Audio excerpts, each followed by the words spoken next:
Hola mis estimados hermanos y hermanas, bienvenidos una semana más a esta nueva clase semanal de Ven, sígueme. Hoy vamos a estudiar Génesis 18-23. Soy Lolo y también quiero invitaros a unas tertulias que dentro de poco vamos a llevar a cabo.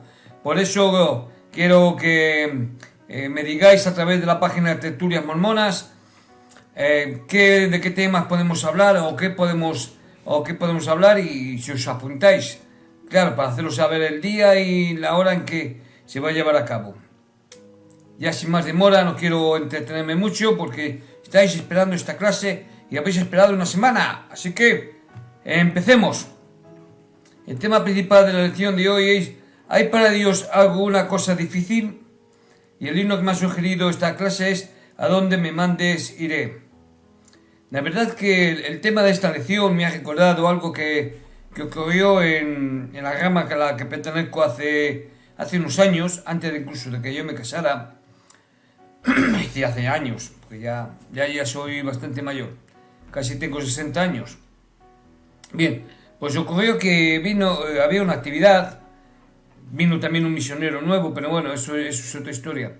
Pero vino una investigadora e hizo una pregunta algo peculiar. Y dijo: ¿puede Dios crear una piedra que ni él pueda mover? Es una pregunta con trampa, una pregunta canciosa, si queréis. Dios no tiene necesidad de crear una piedra que ni siquiera él puede mover. No tiene necesidad. ¿Por qué?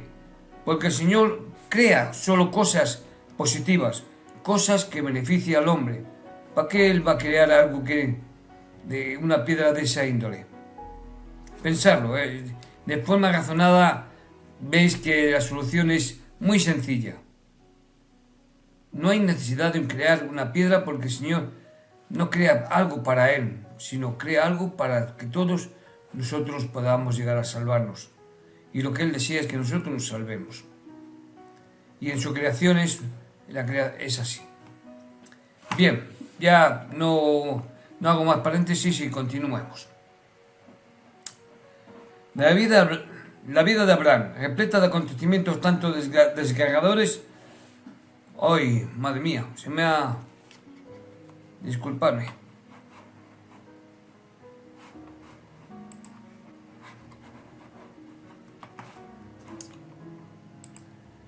Estoy hoy que me salgo. Así que vamos allá. Hemos cortado antes y ahora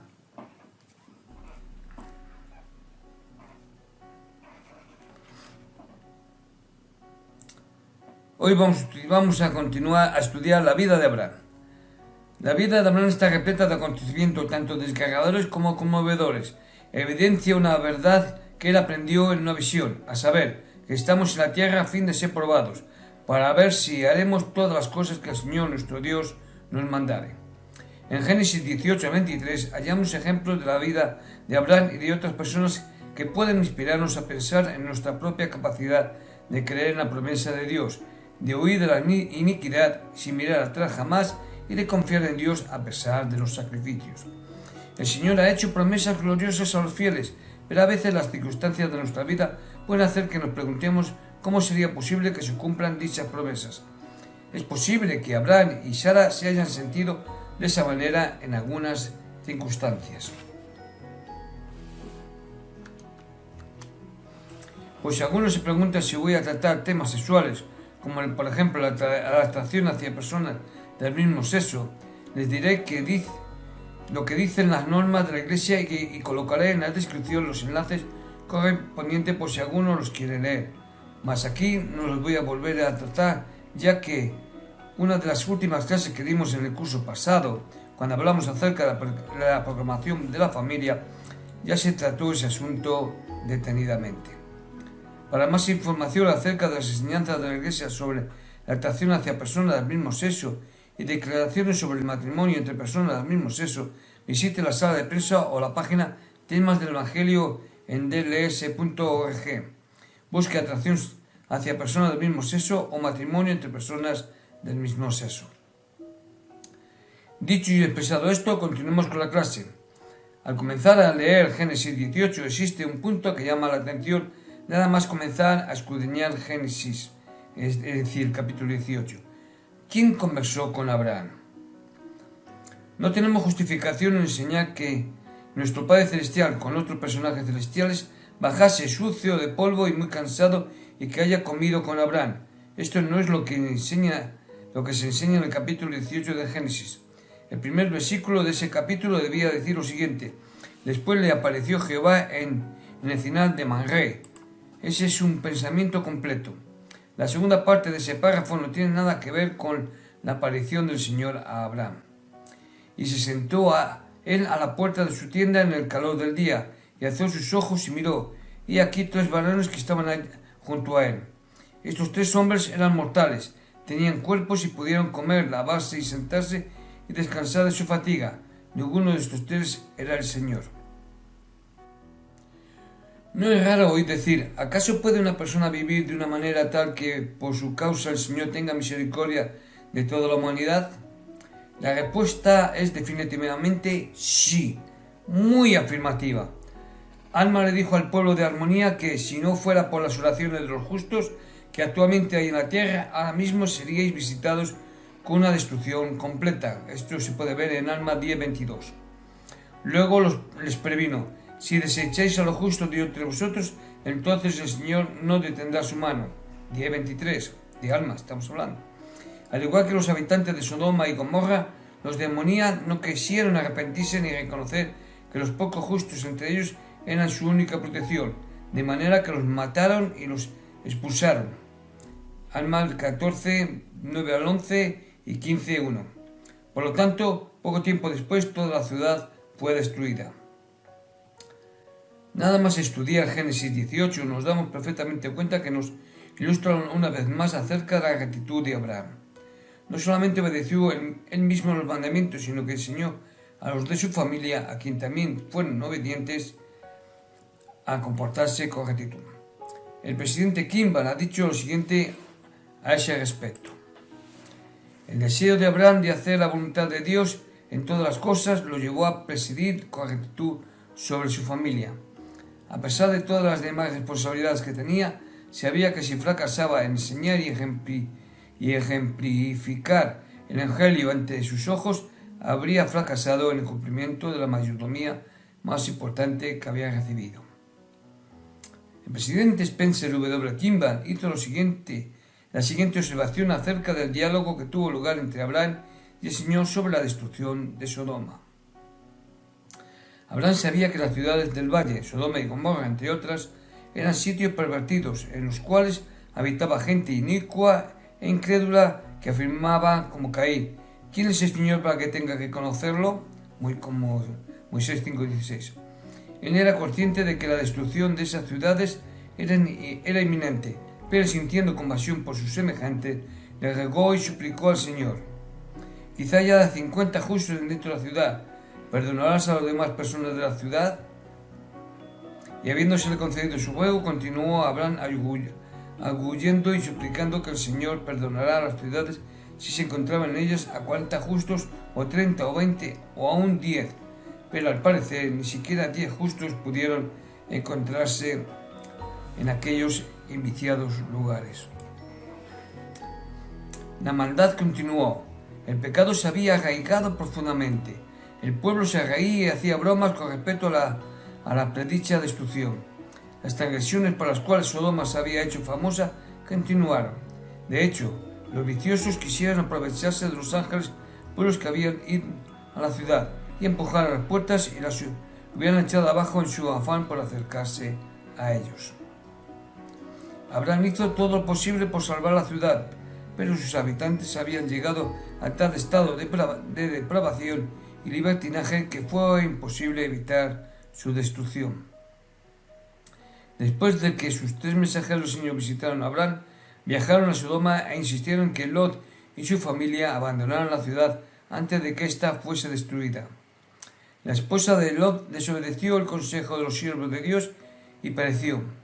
Después de que los habitantes de Sodoma y Gomorra fueron destruidos, la hija mayor de Lot formuló un plan malvado para preservar la posteridad de su padre.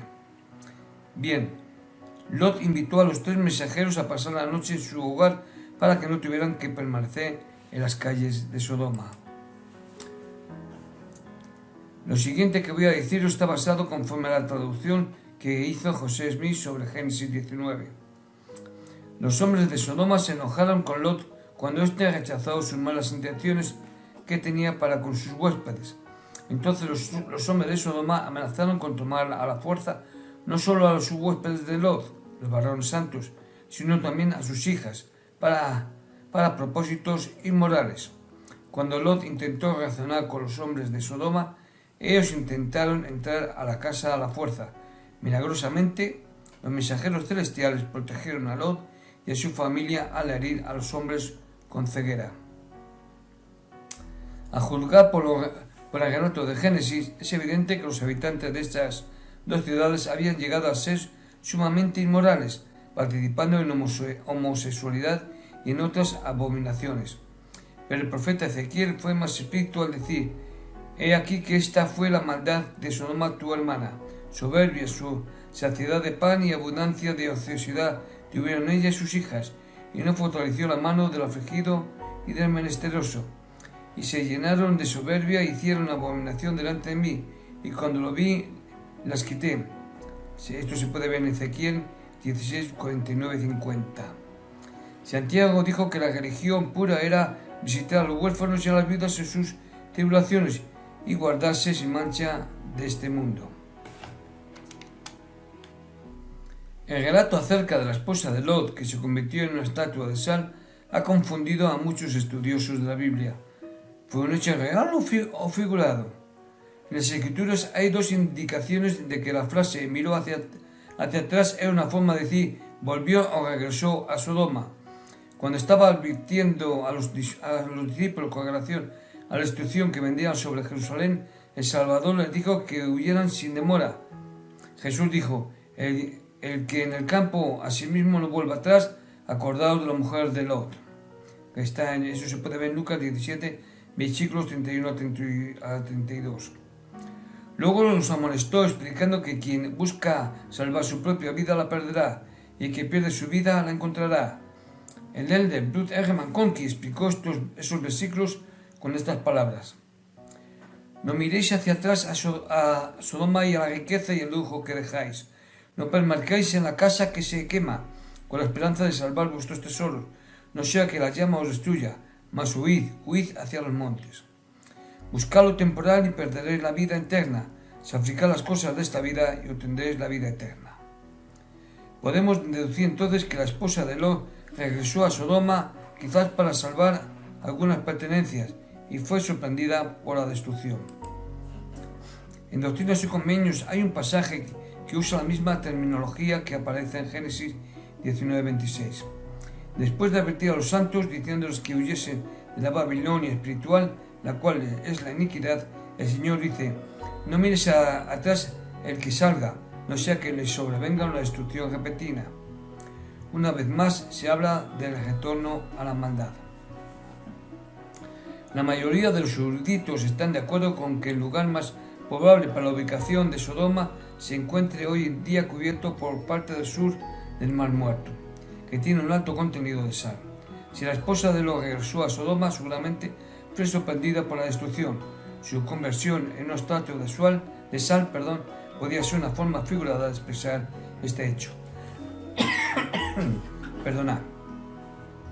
Pero aunque no sabemos exactamente lo que sucedió a la esposa de Lot, es evidente que pereció. Después que Sodoma y Gomorra y otras ciudades fueron destruidas, Lot y sus 2 hijas fueron a una montaña cercana a vivir en una cueva. En un esfuerzo por preservar la simiente de su padre, la primera hija propuso un plan malvado y falaz de embriaguez a su padre y acostarse con él para que cada una pudiera quedar embarazada. Como resultado de esa iniquidad, cada hija dio a luz a un hijo. Los descendientes de los hijos llegaron a ser las naciones de los moabitas y los amonitas. No hay justificación para la decisión de las hijas de Lot de quebrantar la ley de castidad. Bien, aquí quiero hacer un paréntesis. un Kit-Kat, como dicen algunas personas aquí en España. Un Kit-Kat es una galleta de chocolate, sí, una galleta estrecha bueno, cubierta de chocolate. Bien, de nuevo recuerdo que este canal no se puede mantener sin donaciones. Hasta ahora no he recibido ninguna y no recibo subvención de ninguna parte. Quiero que sepáis esto. Sí, no recibo de nada, no recibo subvenciones de ninguna fundación ni de ninguna persona. Por eso necesito donativos. Si no, con el tiempo posiblemente este canal desaparezca. Pero bueno, haré lo que pueda. En fin, ya no paro más. Creo que queda bien claro que las acciones de las hijas de Lot nos proporcionan otro ejemplo de cómo la iniquidad de Sodoma había influido de forma negativa a los miembros de la familia de Lot. Aunque Lot no era un hombre inicuo, su decisión de llevar a su familia a vivir entre malas influencias resultó en serias consecuencias. En referencia a lo que acabamos de estudiar y que tiene que ver con la enseñanza de recibir, siendo yo jovencito y estaba en la secundaria, ese día tratamos acerca de las drogas y hubo una frase que me llamó tanto la atención que aún hoy la tengo por norma esencial en mi conducta. La mejor manera de no caer en las drogas es no probándolas. Creedme, la mejor manera de no saber cuán profundo es un agujero es no cayendo en él. Evitar las drogas y todo aquello que nos pueda causar adicción. El libre albedrío, mis estimados hermanos y hermanas. Bien, lo que voy a deciros ahora está sacado de la Leona de noviembre del 2010 y lo dijo el elder Boyd K. Packer en su discurso Limpiemos el vaso interior. Él dijo: aunque parezca extraño, es posible que la prevención y la cura más sencilla y más poderosa para la pornografía o para cualquier acto impuro sea no hacerle caso y evitarla. Borren de su mente cualquier pensamiento indigno que trate de arraigarse allí. Una vez que haya decidido permanecer limpios, estarán reafirmando el albedrío que Dios les dio y después, como aconsejó el presidente Smith, no miren atrás. Y añadiré a estas palabras las del presidente Joseph F. Smith, el cual dijo: el arrepentimiento verdadero no solo es sentir pesar por los pecados y hacer humilde penitencia y contrición delante de Dios, sino que comprende la necesidad de apartarse del pecado, la suspensión de toda práctica y hechos inicuos, una reformación completa de vida, un cambio fundamental de lo malo a lo bueno, del vicio a la virtud, de las tinieblas a la luz. Bien, después de la destrucción de Sodoma y Gomorra, Abraham y Sara viajaron a la tierra de Gerar, donde Abimelech, rey de Gerar, tomó a Sara de Abraham. Después de enterarse que Sara era la esposa de Abraham, Abimelech devolvió a Sara a Abraham y les permitió que moraran en su tierra. En esa tierra Isaac nació como cumplimiento de la promesa de Dios a Abraham. Se echó a Agar y a su hijo Ismael de la casa de Abraham al desierto, pero el Señor no los abandonó. Perdonad. Resumiré brevemente Génesis 21, versículos de 9 a 11 y explicaré que Sara vio al hijo de Agar, Ismael, burlándose y persiguiendo a Isaac. Gálatas 4, 28, 30. Sara dijo a Abraham que mandara a Agar y a Ismael al desierto, lo cual entristeció a Abraham. Aunque hay detalles de este relato que no poseemos, sabemos que Sara era una mujer excepcional. Sin embargo, también tenía sentimientos y emociones como cualquier otro ser humano, y era protectora de su hijo del convenio, Isaac. Estamos hablando. Con el tiempo, Ismael llegó a ser el antepasado principal de gran parte del mundo árabe, como cumplimiento de la promesa que se hizo a Abraham. El presidente Howard W. Hunter enseñó: debería ser evidente para los miembros de la Iglesia que nuestro Padre ama a todos sus hijos. Él desea que todos ellos reciban con brazos abiertos el Evangelio y vengan a Él. Tanto los judíos como los árabes son hijos de nuestro Padre. Ambos son hijos de la promesa y como la Iglesia no nos ponemos del lado de unos por encima de los otros, amamos a ambos y nos interesamos por ellos. Bien, ahora llegamos al punto principal de la lección de hoy, el sacrificio de Isaac, una semejanza de Dios y de su Hijo unigénito. En el libro de Mormón, Jacobo claramente enseña que la determinación de Abraham al ofrecer a Isaac es una semejanza de Dios y de su Hijo unigénito. Jacobo 4:5. Una semejanza es un objeto, acto o acontecimiento en la realidad física que es semejante o tiene la apariencia de una realidad espiritual mayor. La mayoría de los lectores del Antiguo Testamento pueden ver inmediatamente similitud entre la prueba de Abraham y el sacrificio de nuestro Padre Celestial, pero muchos pasan por alto los detalles de esta semejanza que Dios usó para enseñar a sus hijos en cuanto al sacrificio, futuros entonces de su unigénito. A continuación detallamos algunos de estos aspectos significativos. Abraham obviamente era un símbolo o un emblema del Padre. Es interesante que su nombre, Abraham, significa Padre glorificado. Estamos emitiendo Abraham. Y Abraham significa Padre de una gran multitud. Ambos son nombres apropiados también para nuestro Padre Celestial. Isaac fue un símbolo del Hijo de Dios. Uno de los significados de su nombre es se regocijará, al igual que Jesucristo fue producto de un nacimiento milagroso.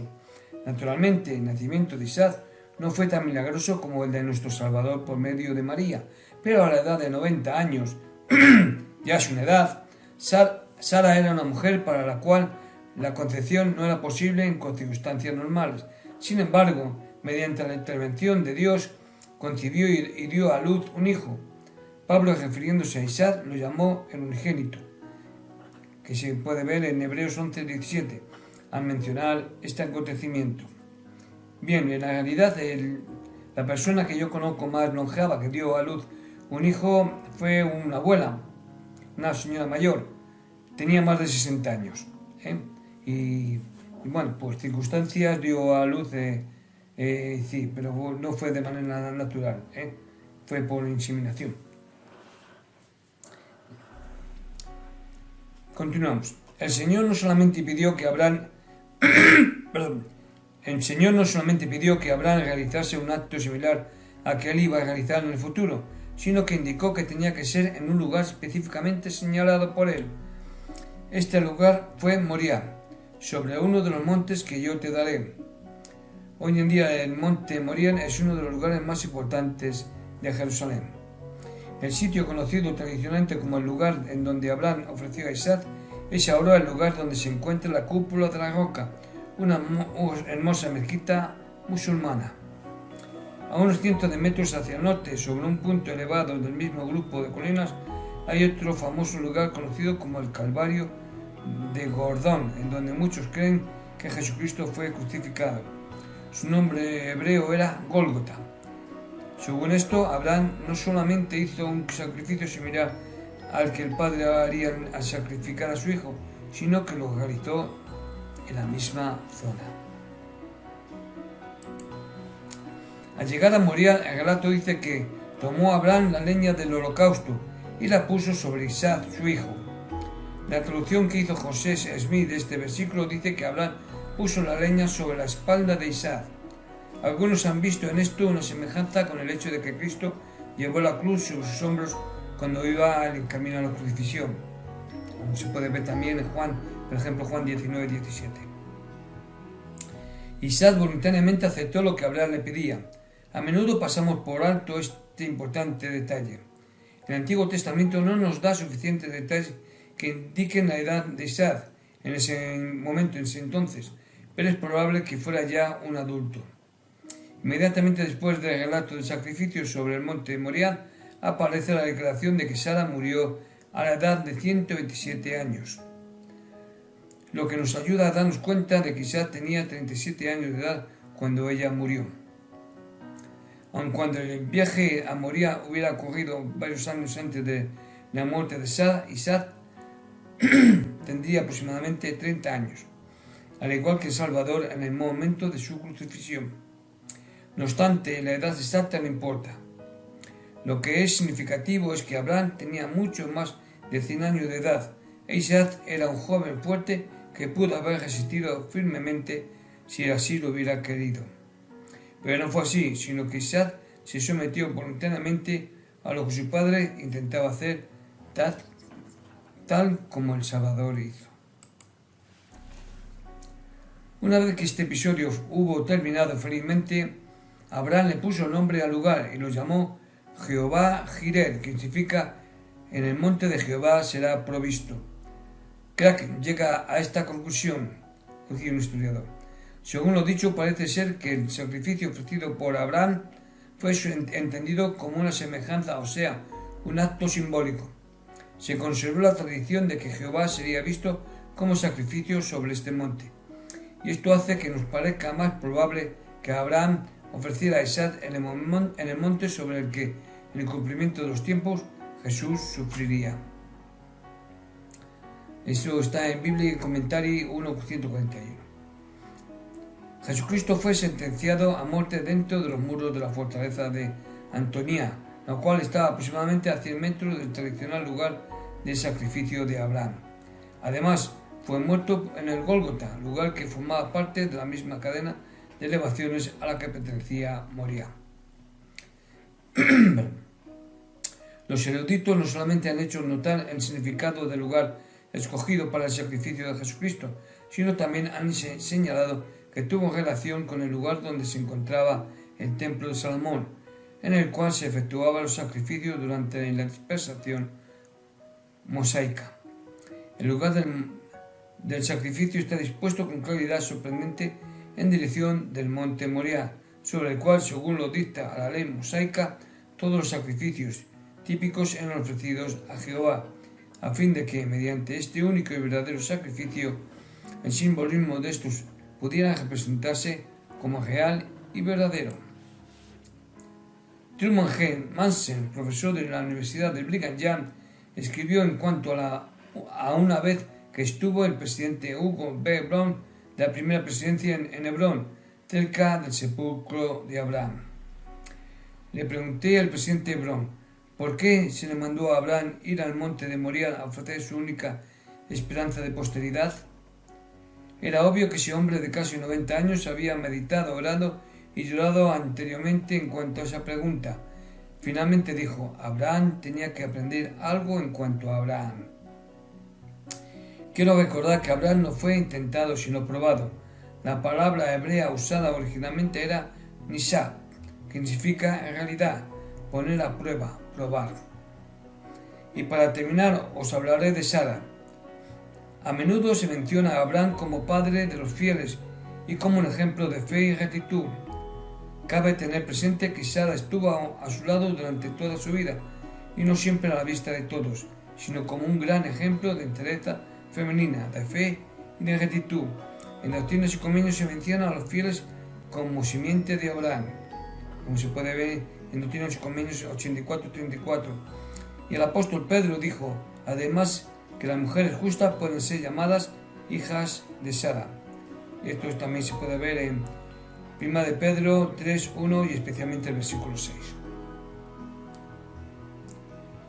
Bien, mis estimados hermanos y hermanas, pues esta es la clase de hoy, la cual os dejo con mucho amor y la verdad es que con respecto a Sara, si me lo permitís decir y espero que no os parezca mal, hay un dicho aquí en España y es en relación con Sara, que le dijo a Abraham que expulsase a la sierva y a Ismael de la tienda, que les marcharan al desierto.